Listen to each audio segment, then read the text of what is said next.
Assalamualaikum warahmatullahi wabarakatuh. Halo guys, pernah nggak sih kalian kepikiran tanah yang kita injak setiap hari ini sebenarnya terbentuk dari apa? Apakah cuma sekedar kumpulan debu atau kotoran, atau ada proses panjang di baliknya? Nah, ternyata tanah itu terbentuk melalui proses yang sangat lama dan memiliki beberapa lapisan dengan karakteristik yang berbeda-beda. Nah, di video kali ini kita akan membahas mengenai lapisan tanah. Nah, sebelum itu, kita akan membahas tanah itu apa sih? Nah, tanah itu adalah hasil pelapukan batuan yang bercampur bahan organik seperti air dan udara. Nah, seiring proses pembentukannya yang berlangsung lama tadi, tanah itu berkembang menjadi lapisan.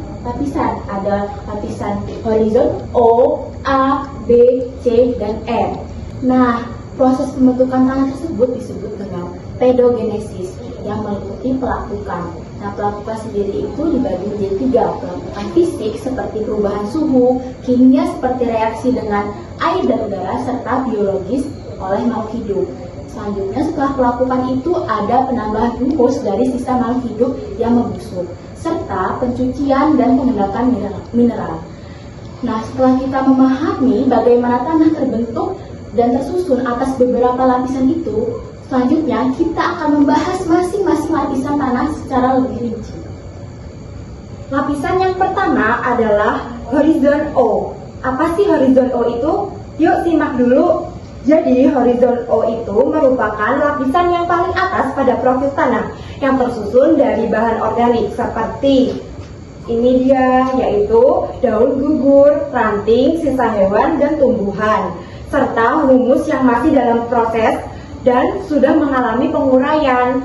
Lapisan ini biasanya berwarna gelap, coklat hingga kehitaman, sangat gembur dan kaya akan mikroorganisme. Contohnya seperti bakteri, jamur, dan cacing tanah. Horizon O berperan sebagai awal dari siklus pembentukan tanah. Karena semua bahan organik yang jatuh ke permukaan akan terakumulasi di sini sebelum terurai lebih lanjut. Fungsi dari horizon O sendiri sangat penting bagi kehidupan ekosistem tanah karena menjadi sumber utama unsur hara yang menyuburkan tanah, membantu menjaga kelembapan, serta menyediakan habitat bagi organisme penguraian. Proses dekomposisi di lapisan ini menghasilkan humus yang meningkatkan kesuburan tanah dan mendukung pertumbuhan tanaman. Selain itu, horizon O juga melindungi lapisan tanah di bawahnya dari erosi dan menjaga keseimbangan ekosistem secara keseluruhan. Sehingga keberadaannya sangat penting, terutama di daerah yang memiliki vegetasi seperti hutan. Di bawah horizon O terdapat horizon A atau yang biasa disebut dengan topsoil. Lapisan ini merupakan campuran antara bahan organik hasil pelapukan dan juga mineral tanah seperti pasir, debu, dan lempung. Kandungan humus pada horizon A ini juga cukup tinggi sehingga warnanya itu lebih gelap dibandingkan lapisan yang ada di bawahnya. Sehingga horizon A ini menjadi lapisan yang paling subur dan juga paling ideal bagi pertumbuhan akar tanaman. Selain itu, lapisan ini juga menjadi habitat bagi berbagai organisme, contohnya seperti cacing. Jadi di sini kita akan mengenal lapisan horizon B. Horizon B merupakan lapisan yang berada di bawah lapisan horizon A. Nah, horizon B sendiri ini terbentuk karena adanya proses pencucian oleh air hujan. Jadi air meresap ke dalam tanah itu membawa mineral seperti tanah liat, besi, dan aluminium, lalu mengendap di horizon B. Karena banyak mengandung mineral, horizon B sendiri ini memiliki warna coklat kemerahan atau kekuningan. Teksturnya juga lebih padat dan agak keras dibandingkan oleh lapisan horizon A. Perbedaan utama dari horizon B dan horizon A sendiri itu terletak pada kandungannya. Horizon A sendiri itu kaya akan humus dan bahan organik sehingga tanahnya itu subur dan cocok untuk ditumbuhi tanaman. Sedangkan horizon B itu sedikit humus tetapi mengandung mineral. Jadi di horizon B itu lebih memiliki fungsi sebagai tempat untuk pemumpukan mineral daripada lapisan yang paling subur, yaitu lapisan horizon A. Ini adalah horizon C. Horizon C itu salah satu lapisan tanah yang berada di bawah lapisan horizon B dan di atas batuan induk. Secara umum, horizon ini tersusun dari bahan induk tanah yang telah mengalami pelapukan. tetapi proses pelapukannya belum berlangsung secara sempurna. Akibatnya, material pada lapisan ini masih banyak menyerupai sifat batuan asalnya. Lapisan horizon C umumnya memiliki tekstur yang lebih kasar, kandungan bahan organik sangat sedikit, serta aktivitas organisme tanah yang lebih rendah dibandingkan lapisan atasnya. Horizon ini berperan sebagai sumber bahan mineral yang nantinya dapat mempengaruhi perkembangan lapisan tanah di bagian atas melalui proses pembentukan tanah dalam jangka waktu yang sangat panjang. Lalu kita masuk yang terakhir, yaitu lapisan R atau bedrock. Bedrock adalah lapisan batuan induk yang sangat keras dan belum mengalami pelapukan sempurna. Lapisan ini juga menjadi dasar pembentukan dari proses pelapukannya yang terdapat partikel-partikel tanah.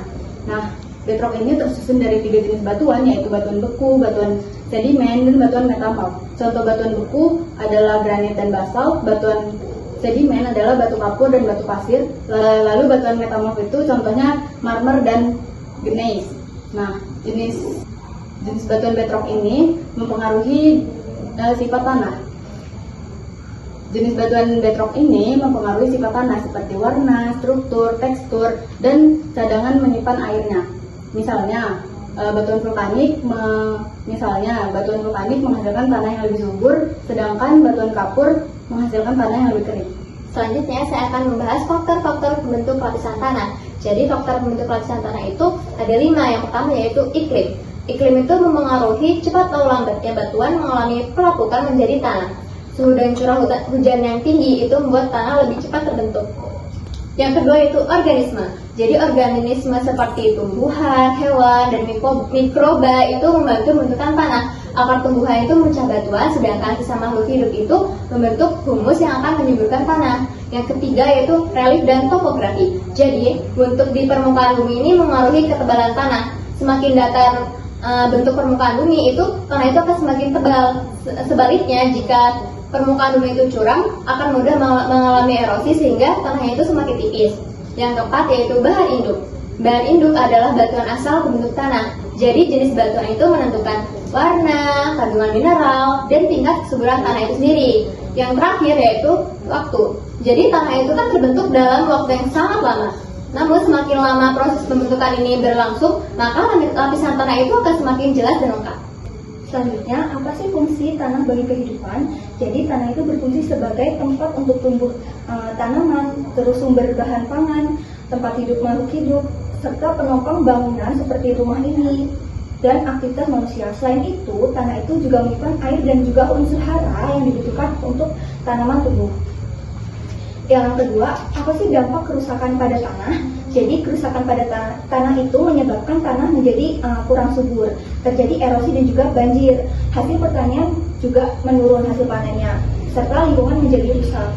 Kerusakan tanah juga dapat mengurangi ketersediaan air bersih dan mengganggu ekosistem.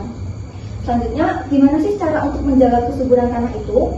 Kesuburan tanah dapat dijaga dengan memberi pupuk organik, menanam pohon dengan baik, melakukan rotasi tanaman, dan juga mengurangi penggunaan bahan kimia yang berlebihan.